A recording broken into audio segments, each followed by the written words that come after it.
کابل میں قیام کے دوران میں بابر نے برصغیر پاک و ہند کا رخ کیا۔ ابتدائی طور پر بابر نے برصغیر پاک و ہند پر یہاں کے جغرافیائی اور سیاسی حالات سے آگہی کے لیے 1516 سے 1524 تک چند چھوٹے حملے کیے۔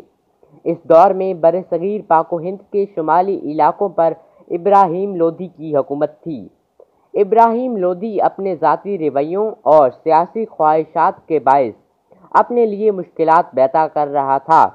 اس کے امراء اور افسران اس کی سخت مزاجی سے ناراض تھے، بلکہ پنجاب کے گورنر دولت خان لودھی نے تو ابراہیم لودھی سے تنگ آ کر بابر کو حملہ کرنے کی دعوت دے دی اور اسے اپنی مدد کا یقین بھی دلایا۔ بابر نے دولت خان لودھی کی دعوت کو قبول کرتے ہوئے لاہور پر حملہ کیا۔ ابراہیم لودھی کی فوج کو شکست دے کر بابر نے 1524 میں لاہور پر قبضہ کر لیا۔ دولت خان لودھی کا خیال تھا کہ بابر اسے لاہور کی حکومت دے کر واپس چلا جائے گا، مگر بابر نے لاہور میں اپنا ایک نگران گورنر مقرر کیا اور دولت خان لودھی کو صرف جالندھر کا علاقہ دیا۔ بابر کے کابل جانے کے بعد دولت خان لودھی نے پورے پنجاب پر قبضہ کر لیا۔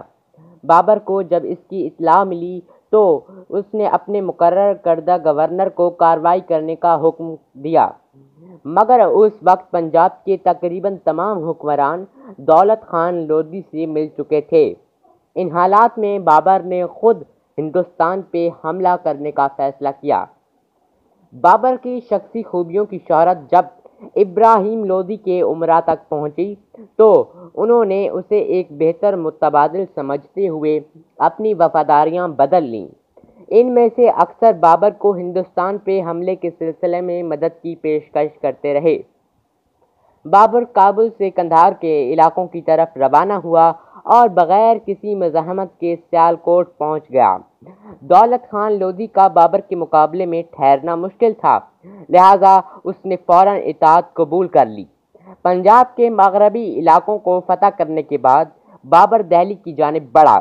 اسی دوران ابراہیم لودھی ایک بڑے لشکر کے ساتھ پانی پت کے میدان میں پہنچ گیا۔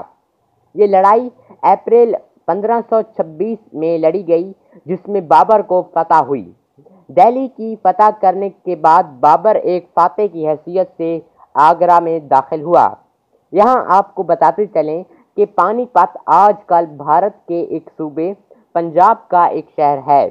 یہ دہلی سے شمال کی طرف تقریباً 80 کلومیٹر کے فاصلے پہ واقع ہے۔ بابر نے پانی پت تو فتح کر لیا، لیکن آخر کیا وجوہات تھیں جس کی بنا پہ بابر نے پانی پت فتح کیا اور ابراہیم لودھی کو شکست ہوئی؟ آئیے آپ کو بتاتے ہیں۔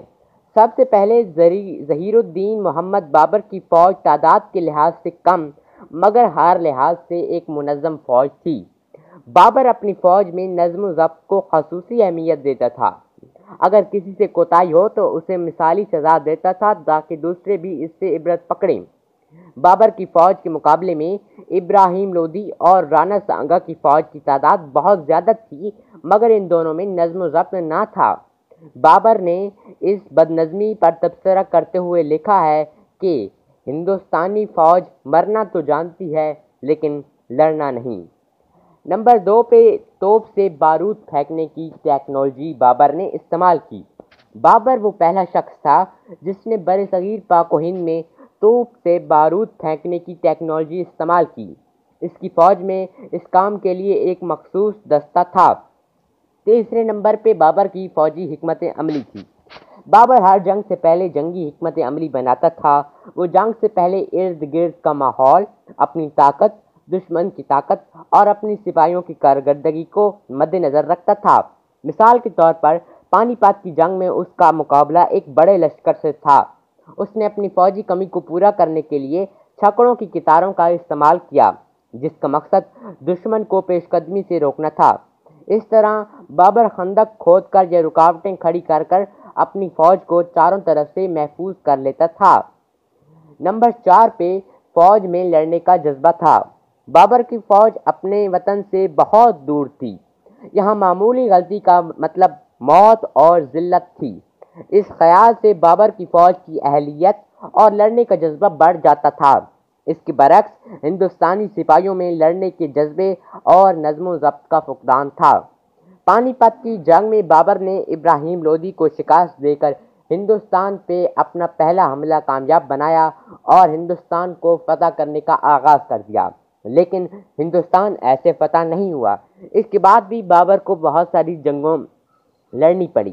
وہ جنگیں کون سی تھیں اور اس میں بابر نے کیسے فتح حاصل کی، یہ ہم آپ کو اس سے اگلی ویڈیو میں بتائیں گے۔ اگر آپ اگلی ویڈیو کا نوٹیفیکیشن بر وقت پانا چاہتے ہیں تو ہمارے چینل اپنی پہچان آفیشیل کو سبسکرائب کر کے بیل کا آئیکن دبانا مت بھولیں۔ اگلی ویڈیو میں ملاقات ہوتی ہے۔ اللہ حافظ۔